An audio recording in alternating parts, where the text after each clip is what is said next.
दोस्तों आज मैं कपड़े धोने का एक ऐसा आसान तरीका बताने वाली हूँ जिससे आपको अलग-अलग कपड़े धोने के लिए बार-बार वॉशिंग मशीन को लोड करने की ज़रूरत बिल्कुल नहीं पड़ेगी और एक ही बार में आपके सारे कपड़े धुल जाएँगे। ऐसे ही कुछ टिप्स एंड ट्रिक्स लेकर आई हूँ, बने रहिएगा वीडियो के लास्ट तक। वीडियो ज़रा भी हेल्पफुल लगे तो एक लाइक ज़रूर करिएगा। Welcome back to my channel tip of the day point 7 में आपका बहुत-बहुत स्वागत है।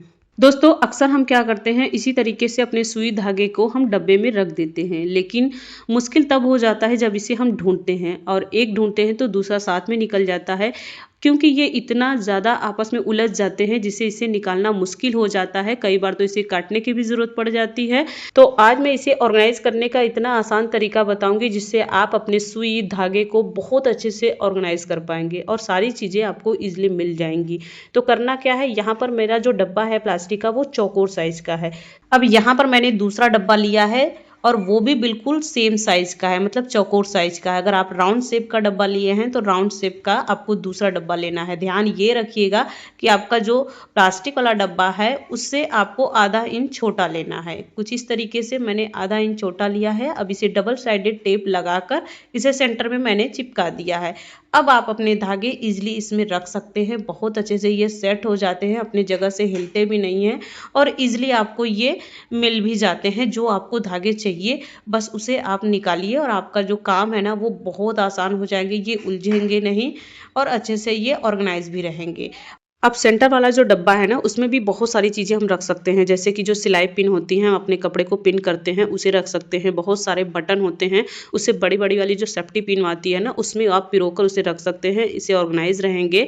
यहाँ पर आप देख सकते हैं बाइबिन रखा है, इंची टेप रखा है, बहुत सारी जो सुइयाँ होती हैं बड़ी छोटी उसे भी आप एक कागज़ में अच्छे से जो है पिन करके रख सकते हैं। तो इस तरीके से हमारी सारी चीज़ें ऑर्गेनाइज हो जाती हैं। तो देखा दोस्तों, एक सिंपल सा डब्बा भी अगर सही तरीके से यूज़ किया जाए तो आपके काम को बहुत आसान बना देता है और आपके चीज़ों को ऑर्गेनाइज कर देता है। तो होप करती हूँ आइडिया पसंद आया होगा। दोस्तों ये हमारे पास बहुत ही पुराना माइक बॉक्स पड़ा था, तो ये अचानक से मुझे मिल गया। तो आज मैं इसे बहुत ही काम की चीज़ बनाने वाली हूँ और ये स्लाइडिंग बॉक्स है जिसे खोलते ही ये बाहर की तरफ निकलता है। बहुत ही इजी हो जाता है इसे खींचना। तो बस आज इसे यूज़ कैसे करेंगे चलिए वो बताते हैं। सबसे पहले आपको यहाँ पर लेना है डबल साइडेड टेप और इसके ऊपर आपको चिपका देना है। आप इसे कहीं पर भी यूज कर सकते हैं, अपने किचन के वार्डरोब में या फिर आप अपने कमरे के वार्डरोब में भी इसे चिपका सकते हैं। यहाँ पर मैं इसे चिपकाने वाली हूँ अपने सिलाई मशीन के ऊपर। तो बस इस तरीके से इसे सिलाई मशीन के नीचे चिपका देना है और ये इजीली चिपक भी जाता है और जब इसे आप खोलेंगे इजीली ये ड्रॉर की तरह खुलेगा। छोटी मोटी चीज़ें जब भी हम सिलाई करते हैं तो हमें धागा, सुई या फिर धागा डालने के लिए हमें वायर की ज़रूरत पड़ती है, बहुत तरीके से सुई की ज़रूरत पड़ती है और हमें बाइबिन की भी ज़रूरत पड़ती है। तो इसके लिए हमें बार बार उठना पड़ता है, इससे हमारा काम बहुत आसान हो जाता है और चीज़ें बहुत अच्छे से ऑर्गेनाइज भी रहती हैं और हमें मिल भी जाती है। तो इस तरीके से आप छोटे मोटे बॉक्स को यूज़ करके अपने काम को आसान बना सकते हैं। बढ़ते हैं अपने नेक्स्ट आइडियाज की तरफ। कुछ इस तरीके के कार्डबोर्ड बॉक्स हमें ऑनलाइन चीजें परचेज करने पे मिल जाती हैं, तो इसे फेंकने की बजाय उसे बहुत अच्छे से आप यूज कर सकते हैं। कैसे चलिए वो बताते हैं। सबसे पहले यहाँ पर आपको लेना है 4 से 5 रबर बैंड और इसको अपने बॉक्स के ऊपर इस तरीके से लगा देना है और ये एज ए कंपार्टमेंट की तरह निकल कर आएगा। आप अपने अकॉर्डिंग लगा सकते हैं, छोटा बड़ा, और जितना बड़ा बॉक्स है उस हिसाब से आप अपने रबर बैंड को लगा सकते हैं। तो यहाँ पर मैंने एक साइड जो है थोड़ा बड़ा जो है कंपार्टमेंट बनाया है ताकि बड़ी चीज़ें इजीली इसमें रख पाएँ हम, और दूसरी साइड छोटी छोटी चीज़ें आप इजीली इसमें रख सकते हैं। अक्सर जो है हमारी ड्रेसिंग टेबल मेकअप की चीज़ों से भरी रहती है और वो काफ़ी मैसी लगता है देखने में, जो बिल्कुल अच्छी नहीं लगती हैं और इधर उधर फैलती रहती हैं। तो इस तरीके से अगर आप कंपार्टमेंट की तरह इसे यूज़ करेंगे और आपकी चीज़ें जो है बहुत अच्छे से ऑर्गेनाइज रहेंगी। सबसे अच्छी बात यह है कि इसमें से निकालना बहुत आसान है और रखना उससे भी आसान है। एक भी चीज़ें आपकी गिरने वाली नहीं है, ना ही मैसी दिखने वाली है। बहुत अच्छे से सारी चीज़ें ऑर्गेनाइज हो जाती हैं, कम स्पेस में बहुत सारी चीज़ें आ जाती हैं, आप देख सकते हैं। तो मेकअप की सारी चीज़ें हमारी इसमें आ गई हैं।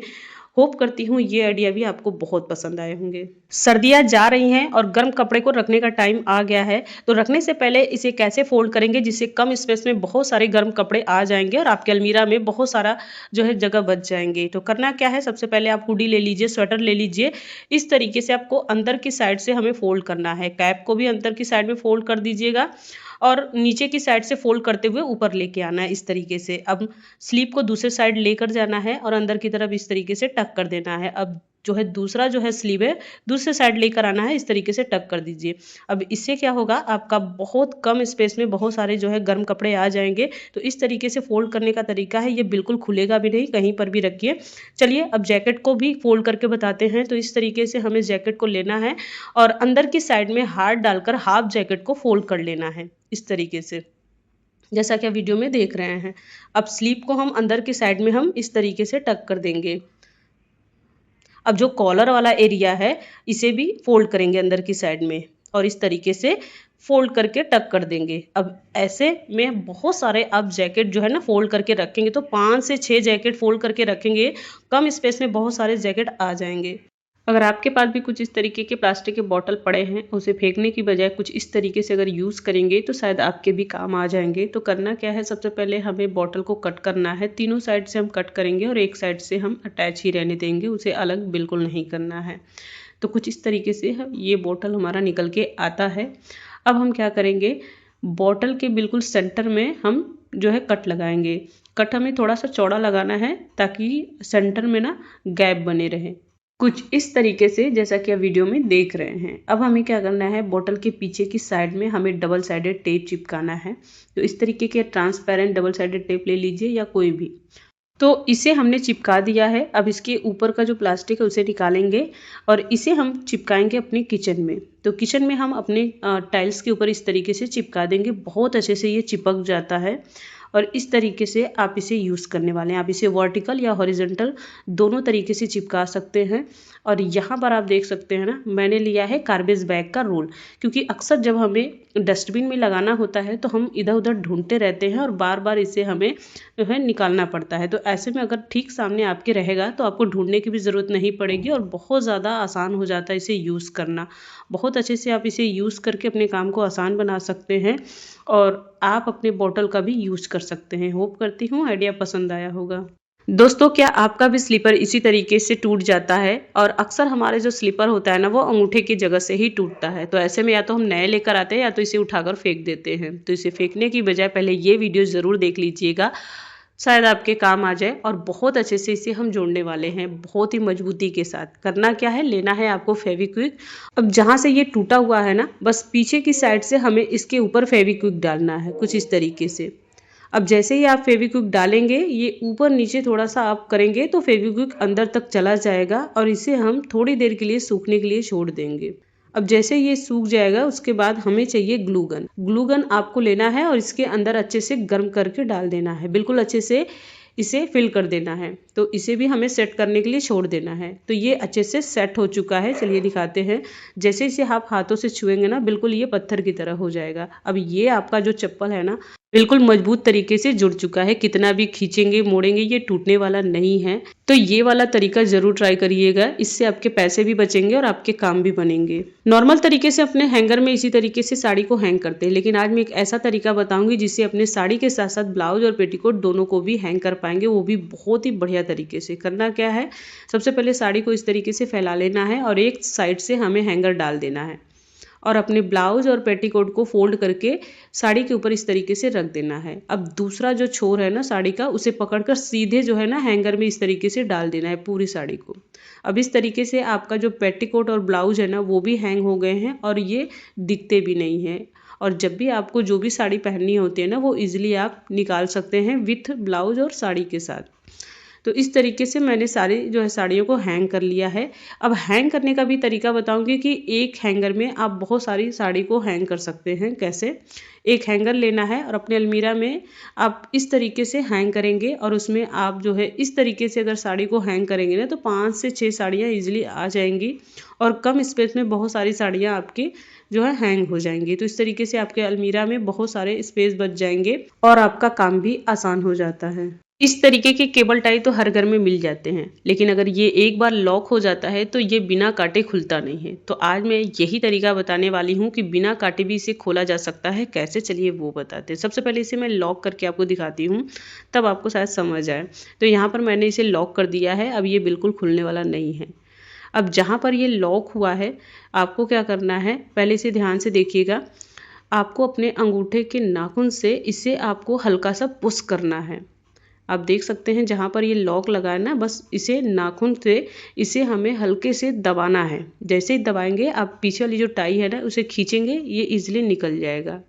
तो बस इस तरीके से आप अपने बिना काटे टाई को इजीली खोल सकते हैं और जिसे आप दोबारा से भी यूज कर सकते हैं। केबल टाई का एक और यूज देख लेते हैं। हमें लेना है टेप और टेप के ऊपर कुछ इस तरीके से अपने केबल टाई को फिक्स कर लेना है। अब इसे हम सीजर की हेल्प से कट करेंगे, बिल्कुल नुकीला तिरछा कट करना है ताकि ये नुकीला शेप में आ जाए, जैसा कि वीडियो में देख रहे हैं। इसे लगाने से क्या फायदा है कि जब भी हम कोई सामान को पैक करते हैं और पैक करने के बाद हमें कैंची से कट करना पड़ता है, लेकिन आप इस केबल टाई की वजह से कट कर सकते हैं। जैसा कि आप वीडियो में देख रहे हैं, कोई भी एक्स्ट्रा टेप को कट करना हो तो बस केबल टाई के ऊपर इसे आप ऐसे रखेंगे तो ये फटाक से कट जाता है। दोस्तों, इस तरीके के बैंगल की चूड़ी हमारे घर में बहुत सारे पड़े होते हैं, तो आज मैं इसका कमाल तरीके से यूज करने वाली हूँ जो आपके लुक को चार चांद लगाएगा। करना क्या है, सबसे पहले आपको इसे कट कर लेना है, इसलिए ये कट भी हो जाते हैं। और लेने हैं आपको बहुत सारे फूल, जो भी आपको फूल पसंद है, लाल, पीले, सफेद। तो यहाँ पर मैंने पीला फूल लिया है। अगर आपके भी घर में छोटे मोटे फंक्शन है तो बस उस तरीके से आपको फूल को ले लेना है। तो यहाँ पर अब आपको अपने चूड़ी को कट करके खोल लेना है। खोलने के बाद जितने भी सारे फूल लिए हैं बस इस चूड़ी के अंदर आपको इस तरीके से डाल देना है और इजीली ये चले भी जाते हैं। अब ये हमारा बहुत ही सुंदर गजरा बनकर तैयार हो जाता है, वो भी मिनटों में। चलिए अब इसे हम बालों में लगाकर आपको दिखाते हैं। तो ये हमारा सिंपल जूड़ा बना हुआ है। अगर आप अपने जूड़े को और भी सुंदर बनाते हैं ना तो ये और भी खूबसूरत लगने वाला है। कुछ इस तरीके से ये लगने वाला है। तो आप देख सकते हैं एक सिंपल चूड़ी से बहुत ही सुंदर गजरा बना सकते हैं। आप इसे अपने हाथों में भी पहन सकते हैं, हल्दी हो, मेहंदी हो, उस तरीके से आप अपने अकॉर्डिंग इसे लगा सकते हैं।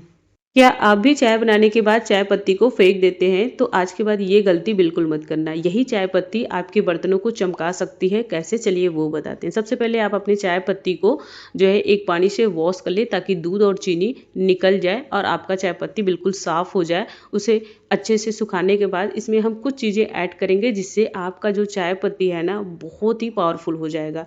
इसमें 1 चम्मच जो है डिटर्जेंट डालना है, आधा चम्मच बेकिंग सोडा, आधा चम्मच नमक और आधा चम्मच हमें डालना है आमचूर पाउडर। अब इन चारों चीज़ों को अच्छे से हमें मिक्स कर लेना है। उसके बाद एक हमें जार लेना है, मिक्सी जार, और इसमें आपको जो है ना पीस लेना है। पीसने के बाद ये बिल्कुल बारीक पाउडर की तरह हो जाएगा। या तो आप इसे अच्छे से चम्मच से मिक्स कर सकते हैं। अगर आपका चाय पत्ती मोटा वाला है तो उसे पीसना ज़रूरी है, अगर पतला वाला है तो उसे पीसना ज़रूरी नहीं है, उसे आप चम्मच से ही मिक्स कर सकते हैं। लेकिन यहाँ पर मैंने जो है ना जार में इसे डालकर अच्छे से पीस लेंगे ताकि ये अच्छे से पाउडर बनकर तैयार हो जाएगा। अब आप इसे किसी एयर टाइट कंटेनर में रख लीजिए। चलिए अब आपको बर्तन साफ करके दिखाते हैं। तो यहाँ पर आप देख सकते हैं जली हुई हमारी जो है पतीला है जो कि बिल्कुल चाय बनकर जल चुकी है। तो इसे आज मैं साफ करने वाली हूँ इसी पाउडर से। बस थोड़ा सा पाउडर डालना है और आपका जो पतीला है ना वो बिल्कुल चमचमा जाएगा। तो यहाँ पर मैंने स्क्रबर लिया है, स्टील स्क्रबर, और इसे मैं अच्छे से वॉश करूँगी। बहुत ही कम मेहनत में बहुत ही जल्दी से आपके बर्तन जो है ना बिल्कुल चमचमा जाएंगे। तो यहाँ पर आप देख सकते हैं बस थोड़ा सा मेहनत और आपका काम आसान हो जाता है। और इस तरीके से आप अपने पाउडर को यूज कर सकते हैं जो कि बहुत ही अच्छे से साफ कर देता है बर्तनों को, चाहे वो कुकर हो, कढ़ाई हो, तवा हो या फिर इस तरीके के जले हुए बर्तन हो। तो यहाँ पर चलिए अब आपको मैं धुलकर दिखाती हूँ। आप देख सकते हैं बहुत अच्छे से सारे बर्तन मेरे चमक जाते हैं। दोस्तों, चाय पत्ती क्या करती है, बर्तनों को चमका देती है, एक अलग तरीके की ही साइन देती है। अगर वो शीशे के बर्तन हैं तो वो और भी चमक जाते हैं। तो आप भी अपने चाय पत्ती का ज़रूर से यूज़ करिएगा और अपने बर्तनों को चमका दीजिए। दोस्तों, जब भी हम वॉशिंग मशीन में कपड़े डालते हैं तो सबसे पहले हम कपड़ों को छांटते हैं। जैसे कि ऊनी कपड़े अलग छांटते हैं और सिंपल जो डेली वियर के कपड़े हैं वो अलग छांटते हैं, और जो कपड़े में बहुत ज़्यादा रोए निकल जाते हैं उसे हम अलग कर देते हैं। और इसमें हम बार बार अपनी वॉशिंग मशीन को लोड करते हैं। जैसे कि ऊनी कपड़े अलग धोते हैं, सिंपल कपड़े अलग धोते हैं, डेली वियर के कपड़े अलग धोते हैं। ऐसे में हमारा बहुत सारा टाइम चला जाता है और हमारी बिजली और पानी दोनों का खर्च हो जाता है। तो आज मैं एक ऐसा तरीका बताऊंगी जिससे आप अपने एक ही बार में सारे कपड़े धुल भी पाएंगे और बिल्कुल नीट एंड क्लीन तरीके से। कैसे, चलिए वो बताते हैं। सबसे पहले आप जो कपड़े छांटते हैं ना उसे आप छांट लीजिए। उसे आपको छांटना ही होगा, क्योंकि आपको अलग तरीके से कपड़े धुलने हैं और बिल्कुल एक ही बार में सिंपल तरीके से करना क्या है। जैसे कि मैंने ऊनी कपड़े अलग कर लिए हैं, जिसमें रोए निकलते हैं उसे भी अलग कर लीजिए। जैसे हुडी हो गया है, उसमें रोए बहुत जल्दी पकड़ते हैं। अब आपको क्या करना है, लेना है सिंपल तरीके से दुपट्टा। कोई भी दुपट्टा ले लीजिए, कॉटन का दुपट्टा ले लीजिए, नेट का दुपट्टा लेंगे तो बहुत ही अच्छी बात है। बस आप अपने नेट के दुपट्टे में जितने भी सारे स्वेटर हैं, हुडी हैं, जिसमें रोए निकलते हैं, वो कपड़े आप इसमें रख लीजिए और इसमें अच्छे से गांठ लगा लीजिए। बहुत टाइट नहीं, बस ढीला ढाला आप गांठ लगा लीजिए। अब मैं वॉशिंग मशीन में कैसे कपड़े धुलती हूँ, चलिए वो बताते हैं। वॉशिंग मशीन में सबसे पहले आप पानी लगाइए। पानी पहले लगाना है, उसके बाद आपको सर्फ डालना है। जो भी आप सर्फ डालते हैं वो आप डाल दीजिए और इसे अच्छे से चला लीजिए ताकि सर्फ और पानी अच्छे से मिक्स हो जाए। अगर आप कंडीशनर डालना चाहते हैं तो वो भी आप डाल सकते हैं। तो यहाँ पर अच्छा से झाग बन चुका है, आप देख सकते हैं। दोस्तों, हम क्या करते हैं, सबसे पहले कपड़े को डाल देते हैं वॉशिंग मशीन में, उसके बाद पानी लगाते हैं, उसके बाद सर्फ डालते हैं। ये बिल्कुल गलत तरीका है। जो मैंने आपको तरीका बताया है, सबसे पहले उसे आप धोइए। तो यहाँ पर मैंने सिंपल जो कपड़े डेली वियर के हैं ना, उसे मैंने डाल दिया है। अब जो मैंने गांठ लगाए हुए पोटली बनाया है ना कपड़ों का, अब उसे हम इसके अंदर डाल देंगे। अब इससे हमारे जो कपड़े हैं दोस्तों ना, वो बिल्कुल ख़राब नहीं होंगे, ना ही वो एक दूसरे के साथ चिपकेंगे, ना ही उसमें रोएं आएंगे और ना ही हमारे ऊनी कपड़े ख़राब होंगे। ये बहुत ही कमाल का तरीका है, ट्राई एंड टेस्टेड है। आप भी ज़रूर ट्राई करिएगा दोस्तों, बहुत ही कमाल का रिजल्ट है। इससे हमारा बिजली भी बचेगा, पानी भी बचेगा और हमारा समय भी बचेगा, जिससे आपको बार बार वॉशिंग मशीन लोड करने की ज़रूरत बिल्कुल नहीं पड़ेगी। तो यहाँ पर हमारा कपड़ा धुल चुका है। अब इसे हम सूखने के लिए डालेंगे। तो यहाँ पर सूख भी चुका है। अब इसे हम निकाल कर आपको दिखाते हैं। सबसे पहले हम सिंपल तरीके वाले जो कपड़ा डाले हैं ना डेली वेयर के, वो हम इसे निकाल कर अलग कर लेंगे और पोटली वाला कपड़ा आपको हम दिखाएंगे। तो यहाँ पर पोटली वाले कपड़े को हम निकाल लेते हैं। अब इसे हम खोलकर आपको दिखाते हैं और आप देख सकते हैं दोस्तों, जितने भी सारे कपड़े हम पोटली में रखे थे ना, वो बिल्कुल नीट एंड क्लीन तरीके से धुल चुके हैं। एक भी रोए कपड़े के ऊपर नहीं दिखेंगे आपको। चलिए आपको दिखाते हैं। सबसे पहले हुडी दिखाते हैं, क्योंकि हुडी पे अक्सर जो है कपड़े पे रोए आ जाते हैं, वाइट वाइट से हो जाते हैं। आप देख सकते हैं हमारे ऊनी कपड़े बिल्कुल अच्छे से साफ हो चुके हैं और एक साथ सारे कपड़े हमारे साफ भी हो गए हैं। इससे हमारी बिजली भी बच जाती है, पानी भी बच जाता है और हमारा समय भी बच जाता है। इस तरीके से आप भी अपने कपड़े को धुलकर अपना बहुत सारा टाइम बचा सकते हैं और अपने काम को आसान बना सकते हैं। जब भी हम मार्केट से साग सब्जी लेकर आते हैं प्लास्टिक के थैला में, तो उसी प्लास्टिक के थैले को हम डायरेक्ट फ्रिज में रख देते हैं। ऐसे में क्या होता है कि इसके अंदर भाप बन जाता है, भाप से पानी बनता है और हमारे जो सब्जियां होती हैं ना, वो धीरे धीरे सड़ने लगती हैं। तो ऐसे में क्या होता है, पैसा भी वेस्ट हो जाता है। तो एक ऐसा तरीका बताऊंगी जिसे आप यूज़ करके अपने सब्जियों को बचा सकते हैं और आप अपने प्लास्टिक के थैले को भी यूज कर सकते हैं। करना क्या है, आपको नाइफ लेना है या कोई भी चीज़ ऐसे लीजिए जिससे आप इसमें इजीली जो है प्लास्टिक के थैले में ना छोटा छोटा होल कर लीजिए। इससे एयर पास होती रहेंगी और आपकी जो सब्जियां हैं ना, उसके अंदर भाप भी नहीं बनेंगी और ना ही ये सड़ेंगी। तो इस तरीके से आप अपने फ्रिज में डायरेक्ट जो है ना प्लास्टिक के थैले को यूज कर सकती हैं और अपने सब्जियों को बहुत दिनों तक सेफ रख सकते हैं। अगर आप भी साल भर के लिए मटर को स्टोर करना चाहते हैं तो मैं कैसे करती हूँ, चलिए वो बताते हैं। सबसे पहले बिल्कुल हरा मटर आपको मार्केट से लेकर आना है, जो मीठा वाला हो और बड़े बड़े इसमें दाने हों, और अच्छे से इसे छील लेना है। छीलने के बाद कुछ इस तरीके से निकल कर आते हैं। इसमें छोटे बड़े सभी तरीके से दाने होते हैं। तो इसे साफ करने के लिए, छोटे दाने अलग करने के लिए एक तरीका बताती हूँ। एक बड़ी वाली टोकरी लीजिए जिसमें बड़े बड़े होल हो, वो वाली टोकरी ले लीजिए। इससे क्या होगा ना, जो छोटे छोटे दाने होंगे वो इजीली, जैसे आप आटा चालते हैं ना उस तरीके से हिलाएंगे तो छोटे छोटे दाने निकल जाएंगे और बड़े बड़े दाने जो है ना आपकी टोकरी में रह जाएंगे। इससे आपका जो हरा मटर है ना, वो बिल्कुल साफ हो जाएगा और आपको एक एक करके बीनने की ज़रूरत बिल्कुल नहीं पड़ेगी। दूसरे साइड हमें गैस पे पानी चढ़ाने के लिए रख देना है और जैसे ही एक बॉयल आए, हमें अपने मटर को इसके अंदर डाल देना है। आपको मटर के अंदर कुछ भी डालने की ज़रूरत नहीं है, ना ही चीनी डालना है, ना ही नमक डालना है। चीनी से आपके कुछ दिनों बाद आपके मटर का टेस्ट चेंज हो जाएगा और नमक क्या करता है, पानी छोड़ देता है। तो इन दोनों चीज़ों को बिल्कुल मत डालिएगा अगर आपको साल भर के लिए स्टोर करना है। बस इसे आपको डालकर छोड़ देना है एक उबाल आने तक। साइड में हम क्या करेंगे, एक बड़े बाउल में बर्फ़ लेंगे और उसमें थोड़ा पानी डालेंगे और अपने मटर को इसके अंदर हम डालेंगे। एक्स्ट्रा जो है ना कुक बिल्कुल नहीं करना है, सिर्फ 1 मिनट के लिए हमें इसे जो है कुक करना है। तो यहाँ पर आप देख सकते हैं 1 मिनट हो चुका है और इसमें बॉयल आना शुरू हो गया है। अब गैस को हम तुरंत बंद कर देंगे, नहीं तो एक्स्ट्रा कुकिंग हो जाएगी। अब सारी मटर को निकाल कर ठंडे पानी में इसे हम छोड़ देंगे जब तक कि ये बिल्कुल अच्छे से ठंडा ना हो जाए, नहीं तो हमारा जो मटर है ना वो एक्स्ट्रा कुक हो जाएगा, तो हमारा मटर सॉगी हो जाएगा। तो बस इस बात का ध्यान रखिएगा। अब ये ठंडा हो चुका है। अब एक टॉवल लेंगे और इसे हम बिछाकर अपने मटर को इसके ऊपर हम डाल देंगे और इसे 1 घंटे के लिए छोड़ देंगे, ताकि खुली हवा में जितना भी एक्स्ट्रा पानी होगा ना वो सूख जाएगा और बहुत अच्छे से ड्राई हो जाएगा। ये मैंने 1 घंटे के लिए हवा में छोड़ दिया है। अब 1 घंटे बाद आप देखेंगे इसमें बिल्कुल भी पानी नहीं रहेगा और पानी रहना भी नहीं चाहिए। इस बात का ध्यान रखिएगा, क्योंकि इसे हमें साल भर के लिए स्टोर करना है। तो बस ये सूख चुका है। अब हम कोई भी जिपलॉक बैग लेंगे या एयर टाइट कंटेनर लेंगे, जो भी आपके पास है वो आप ले लीजिए। तो यहाँ पर मेरे पास फ्री का जुगाड़ है, जो चाय पत्ती आती है ना वो जिपलॉक बैग में आती है, अच्छी वाली जो चाय पत्ती आती है 1 kg का। तो यहाँ पर मैंने वही जिपलॉक बैग लिया है जो मार्केट में पैसे से मिलते हैं। तो बस यहाँ बिल्कुल फ्री ऑफ कॉस्ट और जुगाड़ वाला काम है। तो बस इसके अंदर हमें डाल लेना है सारे मटर को, और अच्छे से जो है ना ये जिपलॉक बैग की तरह काम करता है। तो बस यहाँ पर मैंने डाल लिया है, और ध्यान रहे कि जो जिपलॉक बैग है ना वो बिल्कुल ड्राई होना चाहिए, अंदर से बिल्कुल भी पानी उसके अंदर नहीं होना चाहिए, इस बात का ध्यान रखिएगा। तो इसके अंदर मैंने हरे मटर को डाल दिया है। अब इसे हम फोल्ड करके जितनी भी एक्स्ट्रा जो है एयर है ना उसे निकाल लेंगे और इसे जिपलॉक बैग को बंद कर देंगे। अब ये बिल्कुल एयर टाइट मेरा हो चुका है। अब इसे हम फ्रीज़र में 1 साल के लिए स्टोर कर देंगे, जब भी आपको ज़रूरत हो उसे आप यूज कर सकते हैं। तो दोस्तों वीडियो जरा भी हेल्पफुल लगे तो चैनल को लाइक शेयर सब्सक्राइब जरूर करिएगा। मिलते हैं कुछ ऐसे ही टिप्स एंड ट्रिक के साथ नेक्स्ट वीडियो में, तब तक के लिए राधे राधे।